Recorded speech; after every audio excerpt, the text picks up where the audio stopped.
السلام عليكم ورحمة الله وبركاته. الحمد لله نحمده ونستعينه ونستغفره ونعوذ بالله من شرور أنفسنا ومن سيئات أعمالنا. من يهده الله فلا مضل له ومن يضلل فلا هادي له. ونشهد أن لا إله إلا الله وحده لا شريك له ونشهد أن سيدنا ومولانا محمدا عبده ورسوله. اللهم صل على سيدنا مولانا محمد طب القلوب ودوائها وعافية الأبدان وشفائها ونور الأبصار وضيائها وعلى آله وصحبه وسلم. أما بعد فقد قال الله تعالى في القرآن العظيم الفرقان المجيد: أعوذ بالله من الشيطان الرجيم. بسم الله الرحمن الرحيم. ولتكملوا العدة ولتكبروا الله على ما هداكم ولعلكم تشكرون. قال النبي صلى الله عليه وسلم: الفطر طهرة للصائم من اللغو والرفث وطعمة للمساكين، فمن أداها قبل الصلاة فهي زكاة مقبولة ومن أداها بعد الصلاة فهي صدقة من الصدقات أو كما قال عليه الصلاة والسلام. صدق الله العظيم وصدق رسوله النبي الكريم. سبحانك لا علم لنا إلا ما علمتنا إنك أنت العليم الحكيم. رب اشرح لي صدري ويسر لي أمري واحلل عقدة من لساني يفقهوا قولي. إن أريد إلا الإصلاح ما استطعت وما توفيقي إلا بالله. புகழ் அனைத்தும் அல்லாஹ் ஒருவனுக்கு எவரித்தாகட்டுமாக.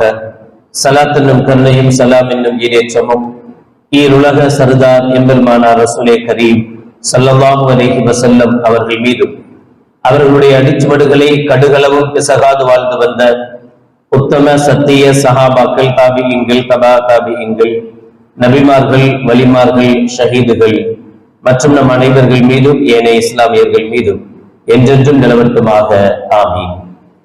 இரண்டுக்கும் பெரும் மதிப்பிற்கும் உரிய பெரியவர்களே, அல்லாஹ் நல்லடியார்களே, அல்லாஹ் ஸுப்ஹானஹு வ தஆலாவின் பெரும் கிருபையினால் புனித ரமலான் மாதத்தை அடைந்து கடைசி ஜும்ஆவில் ஒன்று கூடியிருக்கிறோம். அல்ஹம்துலில்லாஹ்.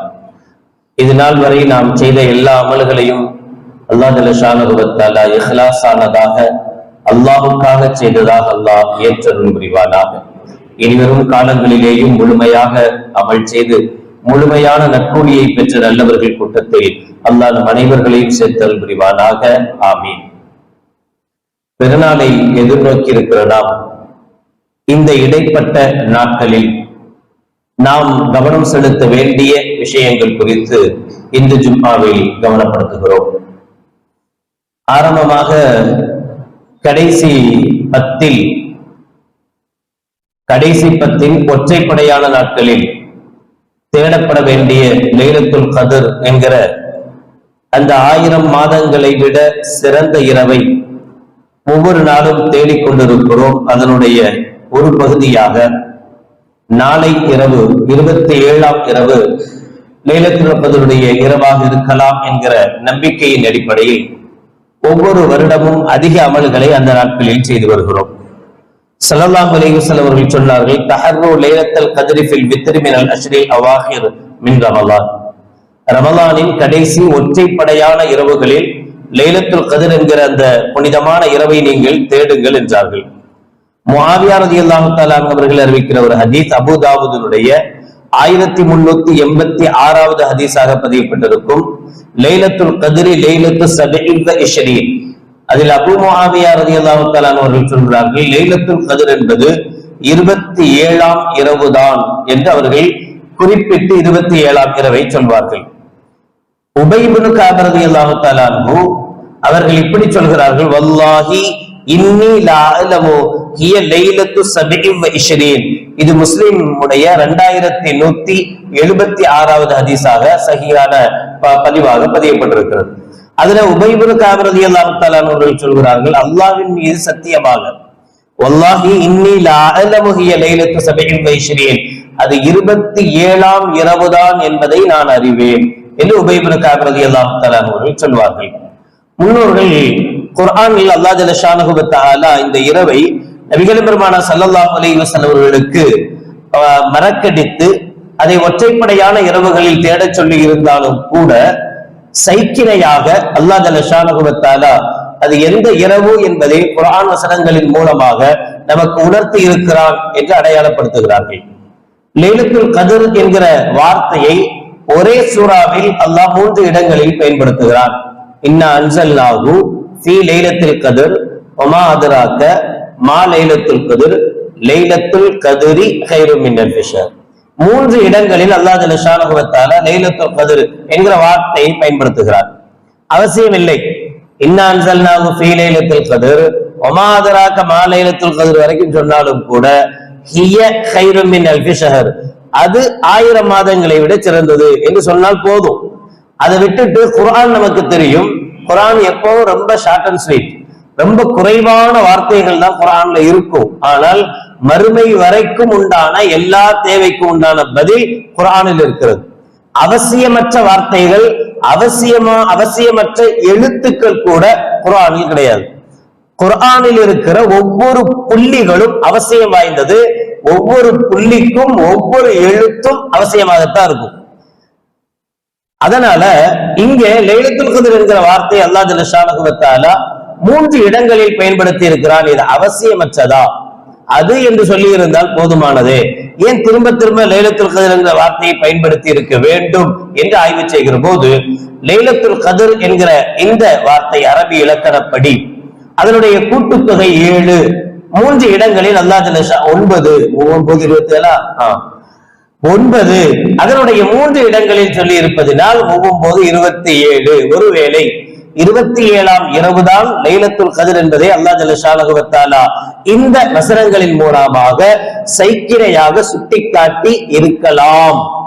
இருக்குமல்ல, இப்படித்தான் இல்ல. நம்ம எப்பவுமே சொல்லியிருக்கோம், குர்ஆனுடைய ஆயத்துகள் வசனங்களுக்கு யாரும் இதுதான் விளக்கம் என்று சொல்ல முடியாது. அப்படி சொன்னா அவன் மடப்பையன் அர்த்தம், முட்டா பையன் அர்த்தம் சொல்லக்கூடாது. இப்படி இருக்கலாம், நாம அதை இப்படி விளங்குறோம், இப்படி இருக்கலாம் என்று சொல்லலாமே தவிர இப்படித்தான் என்று சொல்ல முடியாது. இப்படி இருக்க ஒரு வாய்ப்பு இருக்கிறது என்கிற அடிப்படையிலும் 27ஆம் இரவை லைலத்துல் கத்ருடைய இரவை தேடுவதற்குண்டான நாளாக அமைத்துக் கொள்கிறோம். ஒற்றைப்படையான இரவுகள் எல்லா இரவுகளிலேயும் லைலத்துல் கத்ர் தேடப்பட வேண்டியதுதான். 27ஓடு நிறுத்திக் கொள்ளக்கூடாது. அதுக்கு பின்னாடி ஒரு ஒற்றைப்படை இரவு இருக்கிறது 29.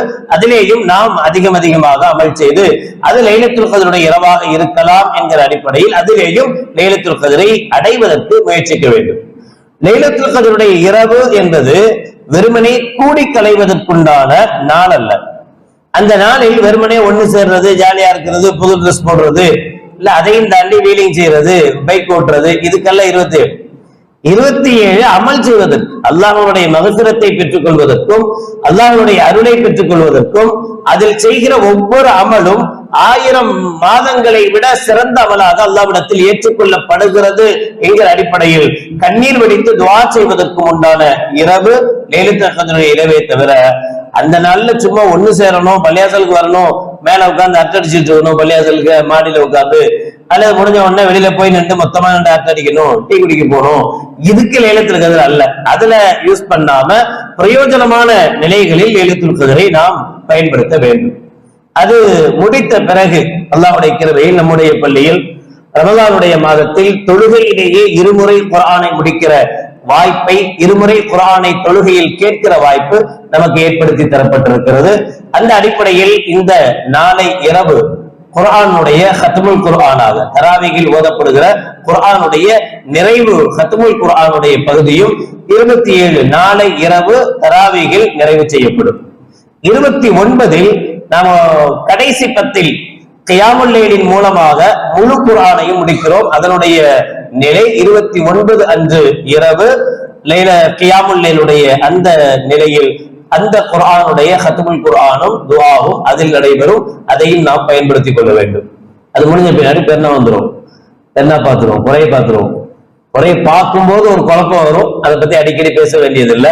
அதை ஓரம் கட்டி விட்டுட்டு எல்லோரும் எல்லாமும் எப்படி சேர்ந்து தொழுகை அந்த பெருநாளை கொண்டாட முடியுமோ அதுக்கு மாதிரியான கொண்டாட்டங்களை செய்ய வேண்டும்.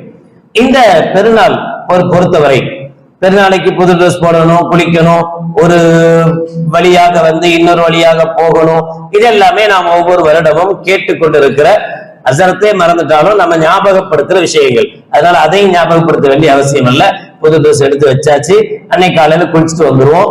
ஈதுல் ஃபித்ரை பொறுத்தவரை காலையிலேயே ஏதாவது ஒன்று சாப்பிட்டு விட்டு தொழுகைக்கு வருது. ஈதுடைய தொழுகைக்கு வருவது சுன்னத். கண்மணி நாயகம் ரசூலுல்லாஹி ஸல்லல்லாஹு அலைஹி வஸல்லம் அவர்கள் ஈதுல் ஃபித்ருக்காக கிளம்பி வரும்போது, வீட்டிலிருந்து வரும்போது ஸல்லல்லாஹு அலைஹி வஸல்லம் அவர்கள் தம்ராத்துகளை, பேரித்தம்பழங்களை சாப்பிடுவார்கள். லா யகுது யௌமல் ஃபித்ரி ஹத்தா யகுல தம்ராத்தின். நீங்கள் பேரித்தம்பழங்களை சாப்பிடாமல் ஈதுல் ஃபித்ருடைய தொழுகைக்கு செல்ல வேண்டாம். ஏதாவது சாப்பிடணும், அல்லது பேரித்தம்பழமாவது சாப்பிட்டு விட்டு உங்களுடைய ஈதுக்கு போங்க என்று ஸல்லல்லாஹு அலைஹி வஸல்லம் அவர்கள் சொன்னாங்க. அதையும் வித்ரா, ஒற்றைப்படையில் நபிகள் நாயகம் ஸல்லல்லாஹு அலைஹி வஸல்லம் சாப்பிடுவாங்க. ஒரு பேரிச்சம்பழம் 3, 5 அப்படி ஒற்றைப்படையில் ஸல்லல்லாஹு அலைஹி வஸல்லம் பேரிச்சம்பழம் சாப்பிட்டுட்டு ஈதுல் ஃபித்ருக்காக போவார்கள். அதுவும் ஒரு சுன்னத்தான நடைமுறை. இந்த இதை பொறுத்தவரை, இந்த ரமலானுடைய பெருநாளை பொறுத்தவரை இது ஈதுல் ஃபித்ர். இந்த ஈதுல் ஃபித்ரில் சதக்கத்துல் ஃபித்ர் என்கிற ஒரு கடமையும் இருக்கிறது. நம்ம ஜக்காத்து கொடுத்துட்டு வந்திருக்கிறோம், இதை ஜக்காத்துல் ஃபித்ர் என்று சொல்லுவாங்க. இந்த சதக்கத்துல் ஃபித்ர் ஜக்காத்துக்கு தகுதியானவங்களை கூட ரொம்ப ஈஸியா கண்டுபிடிச்சிடலாம். ஆனா இந்த ஃபித்ரா கடமையாக கூடியவர்களை கண்டுபிடிக்கிறது ரொம்ப கஷ்டம். ஸல்லல்லாஹு அலைஹி வஸல்லம் சொல்லுவாங்க, ஒரு காலத்தில் ஜக்காத்தை கொடுப்பவர்கள் நிறைந்திருப்பார்கள், ஜக்காத்தை பெறுபவர்களுக்கு ஆள் இருக்காது. தேடி கண்டுபிடிக்கணும் ஜக்காத்தை யாருக்கு தகுதி உள்ளது. இப்ப ஜக்காத்தை கிட்டத்தட்ட அப்படித்தான் இருக்கு. இப்ப அதையும் தாண்டி இந்த ஜக்காத்துல் ஃபித்ர்ல என்ன அப்படின்னா, யாருக்கு கடமை, யாருக்கு கொடுக்கணும், இதுதான் ஃபர்ஸ்ட் ரொம்ப முக்கியமானது. யாருக்கு கடமை என்றால், இமாம் ஷாஃபி ரஹ்மத்துல்லாஹி அலைஹி அவருடைய சொல்லின்படி அன்றைய நாளில், ஃபித்ருடைய நாளில், பெருநாள் அன்று இவன் யாருக்கெல்லாம் சாப்பாடு கொடுக்கணும், மனைவி, பிள்ளைங்க, அத்தா அம்மா இருந்தா அவங்க, இவங்க எல்லாம் ஒரே ஃபேமிலியா இருக்காங்க, இவர் தான் சம்பாதிச்சு போடுறாரு அப்படின்னா அவர்களுக்குண்டான ஒரு நாள் தேவை, ஒரு நாள் தேவைக்கு என்ன செலவு பண்ணுவாரோ அந்த செலவு, அந்த பெருநாள் அன்னைக்கு உண்டான செலவு, அவங்களுக்கு ட்ரெஸ் எடுக்கிறதோ, அவங்களுக்கு அன்னைக்கு பிரியாணி ஆக்கி போடுறதோ, அதெல்லாம் அன்னைக்கு நைட்டு சாப்பாடு எல்லாமே, இதெல்லாம் போக ஒரு 3 பேர் இருக்காங்க, இவரு, மனைவி, புள்ள, கிட்டத்தட்ட இன்னைக்கு அப்படிதானே இருக்கு குடும்பம். இன்னும் 3 பேர் தான், அத்தா அம்மா தனியா இருக்காங்க, அத்தா அம்மா தனியா சம்பாதிக்கிறாங்க, அத்தா சம்பாதிக்கிறாரு, அவர் கொடுத்துக்கிறாருன்னா அதெல்லாம் கணக்குல எடுக்க வேண்டியது இல்ல. இவருடைய மனைவி, இவருடைய பிள்ளை என்றால் 3 பேருக்குண்டான சதக்கத்துல் ஃபித்ர் கொடுப்பதற்கு இவருக்கு வாய்ப்பு இருந்தால், வசதி இருந்தால், இவர் சதக்கத்துல் ஃபித்ர் வாங்கக்கூடாது, கொடுக்கிறது கடமை. ஒரு நாளைக்குண்டான தேவை, ஈதுல் ஃபித்ருடைய பெருநாளைக்குண்டான ஒரு நாள் தேவை, முழுக்க காலையிலிருந்து நைட்டு வரைக்கும் உண்டான ஒரு நாள் தேவை. மதியம் சாப்பாடுற பிரியாணி சாப்பிடுறதோட பெருநா முடியாது, நைட்டு வரைக்கும் பெருநா இருக்கும், நைட்டு வரைக்கும் பெருநா இருக்கும். அதனால அந்த ஒரு நாள் முழுக்க அவர்களுக்கு ஆகக்கூடிய செலவு, செலவீனம் போக இவர்கிட்ட எக்ஸ்ட்ரா பணம் இருக்கு, இதை சதக்கத்துல் ஃபித்ராக கொடுக்க முடியும் அப்படின்னு சொன்னா அவர் மீது கடமை. அபூ ஹனீஃபா ரஹ்மத்துல்லாஹி அலைஹி அவர்களை பொறுத்தவரை இவருக்கு செலவு செய்ய வேண்டிய அவர்களுடைய ஒரு நாள் செலவு போக எக்ஸ்ட்ரா உள்ளது கொடுக்கிற அளவுக்கு இருந்தா போதாது. ஜகாத்து கடமையாவதற்குண்டான நிசாபு, அதாவது 612.5 வெள்ளியினுடைய நிசாபுடைய அளவு கிட்டத்தட்ட 40,000 ரூபாய்.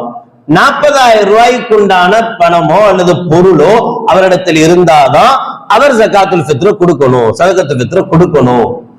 இதுல ஒரே ஒரு வித்தியாசம், ஜகாத்துல வெறும் தங்க நகை, வெள்ளி அல்லது வியாபார பொருள், இந்த 3 மட்டும் தான் கணக்கு வைப்போம்.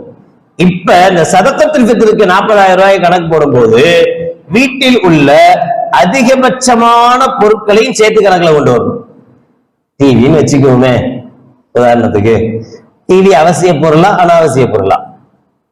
கண்டிப்பாக அனாவசிய பொருள், அது அவசிய பொருள் அல்ல, அத கணக்குல வைக்கணும். வீட்டுல 2 பைக் இருக்கு, ஒருத்தர் வச்சிருக்கிறார், ஒரு பைக் அவசியமானது, இன்னொரு பைக் அனாவசியமானது, தேவையில்லாம 2 கார் இருக்கு. சரி, அவங்க எல்லாம் கண்டிப்பா சதக்கத்துல் ஃபித்ர் கொடுப்பாங்க.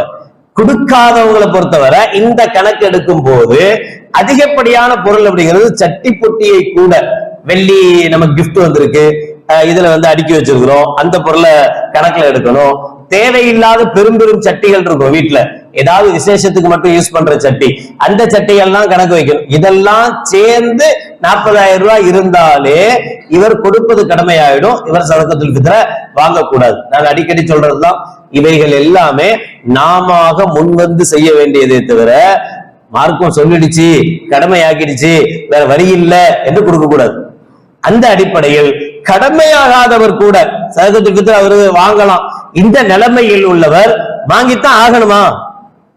அவர் தன்னுடைய பேணுதலுக்காக எனக்கு யாரும் சதகத்துல் ஃபித்ர் தர வேண்டாம் என்று சொல்லுகிற உரிமை சதகத்துல் ஃபித்ர் வாங்குறவருக்கும் உண்டு. அப்படின்னா கொடுக்கறதுக்கு எப்படி எல்லாம் யோசிக்கணும், எந்த வழியில கொடுக்கலாம்னா யோசிக்கணுமே தவிர எந்த வழியில கொடுக்காம இருக்கலாங்கிறது காரணம் தேடக்கூடாது. ஷாஃபி இமாமை பொறுத்தவரை அன்றைய மதிப்பின்படி உண்டான கோதுமை அல்லது அரிசி கிரயம் கொடுக்க கூடாது, காசு கொடுக்க கூடாது, பொருளா தான் கொடுக்கணும். கோதுமை அல்லது நம்மளுடைய உண்ணக்கூடிய உணவு அரிசி 2 கிலோ 400 கிராம் ஒரு ஆளுக்கு 2.5 கிலோ என்று வச்சுக்கலாம், தப்பில்லை. அதிகப்படியா எவ்வளவு கொடுக்கலாம், குறைக்க வேண்டாம். அபூ ஹனீஃபா ரஹ்மத்துல்லாஹி அலைஹி பொறுத்தவரை 1 கிலோ 633 700 வச்சுக்கோமே, 1.25 கிலோ கிட்டத்தட்ட 750, 1.25 கிலோ கிட்டத்தட்ட உண்டான கோதுமை அல்லது அதுக்குண்டான கிரயம், கோதுமை அல்லது அதற்குண்டான கிரயம், அதற்குண்டான கிரயமாக ஜமாஅத்துல் உலமா 90 ரூபாய் என்று நிர்ணயிச்சிருக்கு. 100 ரூபான்னு வச்சுக்கீங்களேன், ரவுண்டா கொடுத்துட்டு 10 ரூபாய் திருப்பி தாங்க நான் கேட்க முடியும். 100 ரூபான்னு வச்சுக்குவோம், ஒரு ஆளுக்கு 100 ரூபாய். இப்ப சதகத்துல் ஃபித்ர் பொறுத்தவரை ஒரு 100 ரூபாய் ஒரு ஆளுக்கு கடமையாகிறது. இதை நாம கொடுக்கணும். யாருக்கு கொடுக்கணுங்கிறத ரொம்ப ரொம்ப முக்கியம். சதகத்துல் ஃபித்ர் யாரு இந்த அளவுக்கு கூட அந்த இப்ப சாதாரணமா ஏழைகள்னு எடுத்துக்கங்களேன், இப்ப வெளியில எல்லாம் வர்றாங்கல்ல, அது தேவை இந்த தேவைன்னு, அவங்களுக்கு அல்லாஹ்வுடைய கிருபையில எந்த மாசம் எப்படி இருக்குமோ தெரியாது, ரமலான் மாசம் பரக்கத்தா இருக்கும்.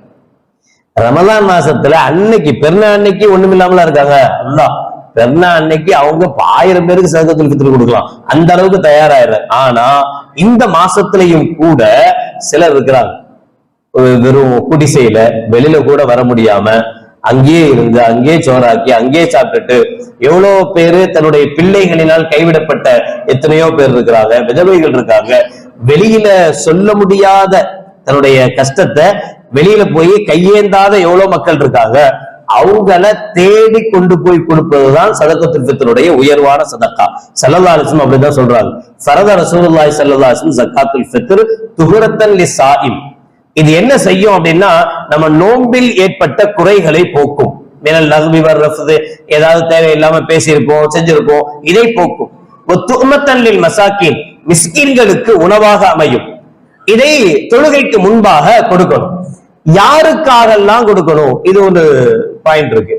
யாருக்கு, ஏன்னா ஸல்லல்லாஹு அலைஹி வஸல்லம் சொல்றாங்க இதை கொடுக்க அஸ்னூஹும் அனி தவாஃபி ஃபீ ஹாதல் யௌம், இந்த நாளில் கூட ஏழைகளை கையேந்த வைக்காமல் இருப்பதற்காக சதகத்துல் ஃபித்ர் கொடுங்க. பெருநாளைக்கு என்ன செய்யக்கூடாது, பாய் பாய் பாய் நிக்க கூடாது, நிக்க வைக்க கூடாது, வைக்காத நிலைமையை உருவாக்குங்க.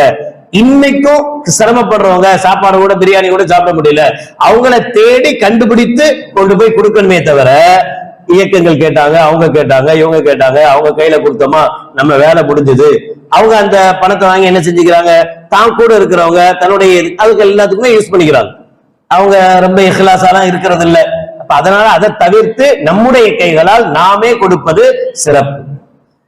யாருக்கு கொடுக்கணும் அப்படின்னு வரும்போது, இமாம் ஷாஃபி ரஹ்மத்துல்லாஹி அலைஹி அவர்களை பொறுத்தவரை ஈதினுடைய பெருநாளுடைய பிறை பார்த்ததில் இருந்து பெருநாள் தொழுகைக்கு வருவதற்கு முன்பாக கொடுக்கணும். மக்ரிபில இருந்து, உதாரணத்துக்கு இப்போ திங்கள் செவ்வாய்க்கிழமை பெற பார்க்கணும், செவ்வாய்க்கிழமை மக்ரிபில பிறை பார்க்கணும். செவ்வாய்க்கிழமை கூட பெருநாள் கொண்டாடுற கூட்டம் இருக்கும், அதெல்லாம் ஓரம் கட்டிடணும். செவ்வாய்க்கிழமை பெற பார்க்கணும், பெற தெரிஞ்சா புதன்கிழமை பெறலாம், பெற தெரியலன்னா வியாழக்கிழமை பெறலாம். பெற தெரிஞ்சிடுச்சுன்னா அந்த தெரிஞ்ச மக்ரிப் நேரத்துல இருந்து ஈது தொழுகைக்கு போறதுக்கு முன்னாடி சதகத்துல் ஃபித்ர் கொடுத்துள்ளோம். அபூ ஹனீஃபா ரஹ்மத்துல்லாஹி அலைஹி பொறுத்தவரை சிறந்த நேரம் ஃபஜ்ர் தொழுகைக்கு பின்னாடி, மக்ரிப்ல இருந்து இல்ல, அதனால் பெருநாளுடைய ஃபஜ்ர்ல இருந்து தொழுகைக்கு முன்பாக கொடுக்கப்படணும். சரி, அந்த நேரத்துல நாமளே பிஸியா இருப்போம், கறி வாங்க போனோம், காலை இதுக்கு பிரியாணிக்கு, அதுக்கே போய் பெரிய கியூ நிக்க வேண்டியது இருக்கு, 1 மணி நேரம் நின்றாதான் கறியே கிடைக்குது. இப்ப காலையில நம்ம ஃபித்ராவை தூக்கிட்டு அரிசியை தூக்கிட்டு யாருக்கு கொடுக்கறதுன்னு தேடி போய்கிட்டு இருந்தா கறி மிஸ் ஆயிடும், இப்ப பிரியாணி மிஸ் ஆயிடும். இது மாதிரி பிரச்சனைகள் நமக்கு இருக்கு அப்படின்னா முன்கூட்டியே அதுக்கு தகுந்தவர்கள் நமக்கு அடையாளம் தெரியுது, இவங்க ரொம்ப சிரமப்படுறாங்க கஷ்டப்படுறாங்க என்பது நமக்கு தெரிஞ்சா பிறை பார்ப்பதற்கு முன்பே, ஈதுடைய பிறை பார்க்கறதுக்கு முன்னாடியே சதகத்துல் ஃபித்ர முன்கூட்டி கொடுப்பதும் கூடும். எல்லா இமாம்கள்ட்டையும் கூடும், யார்கிட்டையுமே இதுல கருத்து வேறுபாடுகள் இல்லை. ஆனா ஈதுல் ஃபித்ருடைய சதக்கத்துல் ஃபித்ர் கொடுக்கறதே எதுக்குன்னா பெருநாள் அன்னைக்கு அவங்க சாப்பிட்டு நிம்மதியா இருக்கணுங்கிறதுக்கு தான். அப்ப நம்ம முன்னாடியே கொடுத்து முன்னாடியே சாப்பிட்டு காலி பண்ணிட்டாங்க, பெருநாள் அன்னைக்கு இல்லைன்ற நிலைமை இருக்கக்கூடாது, அதை பார்த்துக்கணும். அதனாலதான் பெருநாளைக்கு நெருக்கமான 1-2 நாளைக்கு முன்னாடி, ரமதான் ஆரம்பிச்சதுல இருந்து ஃபித்ராவை கொடுத்து கதையை முடிச்சுட்டு அப்பா நல்ல நிம்மதியா போச்சு அப்படி நினைக்க கூடாது. 1 நாள் 2 நாளைக்கு முன்னாடி வரைக்கும் அதை தாமதப்படுத்தி கடைசி நேரத்துல சதக்கத்துல் ஃபித்ர கொடுக்கணும். யாருக்காக வேண்டி எல்லாம் கொடுக்கணும் அப்படின்னா நம்மளுடைய குழந்தைகள் முதற்கொண்டு. சில பேர் இப்படி விளங்கி வச்சிருக்காங்க, நோன்பு வச்சவங்களுக்கு தான் சதக்கத்துல் ஃபித்ரு, நோன்பு வைக்கலன்னா நோன்பு வைக்கலங்கிறதுக்கு தான் முதல்ல அரிசி கொடுக்கணும். வயசானவர் ஒருத்தர் இருக்கிறாரு, அதனால நோன்பே வைக்க முடியல அப்படின்னா நோன்பு வைக்காததுக்கே அவர் ஃபிதியா கொடுக்கணும், அரிசி கொடுக்க வேண்டியது இருக்கு. இப்ப நோன்பு தான் வைக்கலையே, அப்ப அவர் எதுக்கு சதக்கத்துல் ஃபித்ர்? அப்படி இல்லை, சதக்கத்துல் ஃபித்ர் எதுக்குன்னா பெருநா அன்னைக்கு நீங்க ஹயாத்தா இருந்தா சதக்கத்துல் ஃபித்ர் கொடுக்கணும். ஹயாத்தா இருந்தா அது குழந்தைகள் உட்பட, நம்மளுடைய கைப்புள்ள இருக்கும்ல வீட்டுல, கைப்புள்ளைக்கு கூட சதக்கத்துல் ஃபித்ர் கொடுக்கணும், கடமை. யார் கொடுக்கணும்? அத்தா கொடுக்கணும். அந்த புள்ள மேல கடமை ஆகாது, அத்தா மேல கடமையாகும், அவர் அந்த குழந்தைக்காக கொடுக்கணும். அப்ப இதுல நாம கவனம் செலுத்தணும். அதே மாதிரி ஈதுகாக்கு போறதுக்கு முன்னாடி, பெருநாளைக்கு பெருநாள் தொழுகையை தொழுவதற்கு முன்னாடி சதக்கத்துல் ஃபித்ர் கொடுத்து முடிச்சிடணும். அது வரைக்கும் ஒருத்தர் சதக்கத்துல் ஃபித்ர் கொடுக்கல, தாமதப்படுத்திட்டார், அவருக்கு நான் வாய்ப்பு அமையல, அன்னைக்கு காலையிலயும் அது இது வெளியில போயிட்டாரு, கொடுக்கல, தொழுகை டைம் ஆச்சு, தொழுகைக்கு வந்தாகணும், நேரம் வந்தாலும் தொழுதுட்டார். இப்ப என்ன பண்றது அப்படின்னா தொழுகைக்கு பின்பாவது அதை கொடுக்கணும். ஆனால் அது சதக்கத்துல் ஃபித்ருடைய நன்மையை தராது, சாதாரண சதக்காவினுடைய நன்மையை தரும். தர்மம் செஞ்சா என்ன நன்மையோ அந்த நன்மையைத்தான் தருமே தவிர, ஆனா சதக்கத்துல் ஃபித்ருடைய கடமை நீங்கிடும். சதக்கத்துல் ஃபித்ர் கொடுத்துட்டார் அப்படின்னு சொல்லலாமே தவிர அதுக்குண்டான முழு நன்மை அவருக்கு கிடைச்சிருக்குமானா அவருக்கு என்ன செய்யாது, கிடைக்காது. முன்கூட்டியே சதக்கத்துல் ஃபித்ர் அவர் அந்த ஈது தொழுகைக்கு வருவதற்கு முன்பாக சதக்கத்துல் ஃபித்ரை கொடுப்பது அவசியமானது. தகுதியானவர்களை கண்டு அவர்களுடைய இடம் போய் கொடுப்பது சதக்கத்துல் ஃபித்ரில் உசிதமானது, முக்கியமானது. இப்போ இந்த 2 இஃப்திலாஃப் இருக்குல்ல, ஒரு சின்ன விஷயம். இமாம் ஷாஃபி ரஹ்மத்துல்லாஹி அலைஹி அவர்கள் பிறை பார்த்த நேரத்துல இருந்து சதக்கத்துல் ஃபித்ர் கடமையாயிடுது அப்படிங்கிறாங்க. அபூ ஹனீஃபா ரஹ்மத்துல்லாஹி அலைஹி சுபுஹில் இருந்துதான் கடமையாகுது அப்படின்னு சொல்றாங்க. இப்ப ஒரு குழந்தை இஷாவுக்கு பிறகுதுன்னு வச்சுக்கோ, செவ்வாய்க்கிழமை தானே நம்ம பெற பார்க்கிறோம், செவ்வாய்க்கிழமை மகரிப்ல பெற பார்த்துட்டோம், செவ்வாய்க்கிழமை மகரிப்ல பெற பார்த்தாச்சு. இஷாவுக்கு பிறகு பெற பார்த்த பிறகு குழந்தை ஒண்ணு பிறக்குது, அல்ஹம்துலில்லாஹ். ஒருத்தவங்களுக்கு சுகப்பிரசவமோ ஆபரேஷனோ எப்படியோ ஒரு குழந்தை பிறந்தது, சந்தோஷம் தாங்க முடியல, அல்ஹம்துலில்லாஹ். இப்ப இந்த பிள்ளைக்கு சதக்கத்துல் ஃபித்ர் கொடுக்கணுமா? ஷாஃபி ரஹ்மத்துல்லாஹி அலைஹி பொறுத்தவரை தேவையில்லை. ஏன்னா உரூபு ஷம்ஸ்ல பெற பார்க்கும் போது குழந்தை இல்ல, பெற பார்த்த பிறகுதான் குழந்தை பிறந்திருக்கு. சரி, கொடுத்தா தப்பா? தப்பே கிடையாது, சந்தோஷமா கொடுக்கலாம், எவ்வளவு வேணாலும் கொடுக்கலாம், மார்க்க கையை பிடிச்சி இழுக்கவே இல்லை. அபூ ஹனீஃபா ரஹ்மத்துல்லாஹி அலைஹி பொறுத்தவரை கண்டிப்பா கொடுக்கணும். ஏன்? மறுநாள் காலைல ஃபஜ்ர் உதயமாகும் போது புள்ள இருக்கு. சரி, ஒருத்தர் மகரிபுக்கு பின்னாடி மௌத்தா போயிட்டாரு, அல்லாஹ் பாதுகாக்கட்டும், எல்லாத்துக்கும் நீண்ட ஆயுளை தருவானாக, பயப்பட வேணாம், ரமதான் மாசத்துல அல்லாஹ் நீண்ட ஆயுளை தருவான், கண்டிப்பா பெருநா கொண்டாடுவோம், புது ட்ரெஸ் எல்லாம் போடுவோம் இன்ஷா அல்லாஹ், அல்லாஹ் ஆயுசை தட்டும். மகரிபுக்கு பின்னாடி உருபு ஷம்ஸ் பெருநா புறையை பார்த்துட்டோம், புறையை பார்த்த பின்னாடி ஒருத்தருடைய வஃபாத் நிகழ்ந்துருச்சு அப்படின்னா இறந்தவருக்காக இமாம் ஷாஃபி ரஹ்மத்துல்லாஹி அலைஹி சதக்கத்துல் ஃபித்ர் கொடுக்கணும். ஏன்? மகரிப்ல அவர் உயிரோட இருந்தார், அபூ ஹனீஃபா ரஹ்மத்துல்லாஹி அலைஹி கொடுக்க தேவையில்லையே, சுபுஹ்ல அவர் உயிரோட இல்லை. இந்த இஃப்திலாஃபினால ஏற்படக்கூடிய பலன் இவ்வளவுதானே தவிர இதை தாண்டி சதக்கா என்பது, தர்மம் என்பது, அது ஜகாத்தாக இருந்தாலும் சரி, ஜகாத்துல் ஃபித்ராக இருந்தாலும் சரி, இவைகள் எல்லாமே நாம முன் வந்து கொடுக்கக்கூடியது. இது இதை தாண்டி இன்னொரு அமல் இருக்கிறது, நம்ம செய்ய வேண்டியது அடுத்த ஜும்மாவுக்கு முன்னாடி. அது என்னன்னா, ரமலானுக்கு பிறகு ஈது தொழுகைக்கு பிறகு உண்டான ஷவ்வால் மாதத்துல 6 நோன்புகள் நோக்கக்கூடிய வழமை நபிகள் நாயகம் ரசூலுல்லாஹி ஸல்லல்லாஹு அலைஹி வஸல்லம் அதை சுன்னத்தாக்கி இருக்கிறார்கள். இப்படி சொல்லுவாங்க, அல்லாஹ் 1க்கு 10 தரக்கூடியவன், அல்லாஹ் 1க்கு 10 தரக்கூடியவன். 30 நாள் நோன்பு வச்சா 300 நோன்பு வச்ச மாதிரி, 300 நாள் நோன்பு வச்ச மாதிரி 1க்கு 10 கிடைச்சிருது. மொத்தம் 360 நோன்பு அப்படின்னா 60 நாட்கள் என்றால் அந்த 6 நோன்பு வச்சுட்டா வருஷம் முழுக்க நோன்பு வச்சா என்ன நன்மை கிடைக்குமோ அந்த நன்மை கிடைக்கும். அது என்னையிலிருந்து ஸ்டார்ட் ஆகும்? பெருநாள் அன்னைக்கு கண்டிப்பா நோன்பு வைக்கிறது ஹராம், நோன்பு வைக்க கூடாது. அன்னைக்கு நல்லா சாப்பிட்டு முடிச்சுட்டு மறுநாளில் இருந்து 6 நோன்பு தொடங்கிடும். மறுநாள்ல இருந்து செவ்வாய்க்கிழமை பெற பார்த்துட்டா புதன்கிழமை பெருநாள், வியாழக்கிழமையில இருந்து 6 நோன்பு தொடங்கும். இந்த அமல்கள் இந்த வெள்ளிக்கிழமைக்கும் அடுத்த ஜும்மாவுக்கும் இடைப்பட்ட காலங்களில் நாம் கவனம் செலுத்த வேண்டிய அமல்கள். அல்லாஹ் ஜல்ஷானஹு வ தஆலா இவைகள் அனைத்திலும் சரியாக கவனம் செலுத்தி அனைத்தையும் நல்லவர்களாக ஆக்கி அதனுடைய முழு நன்மையை பெற்ற நல்லவர்கள் கூட்டத்தில் அல்லாஹ் நம் அனைவர்களையும் சேர்த்தல் புரிவானாக. வாஹிரு தஅவானா அல்ஹம்துலில்லாஹி ரப்பில் ஆலமீன். அஸ்ஸலாமு அலைக்கும் வரஹ்மத்துல்லாஹி வபரகாத்துஹு.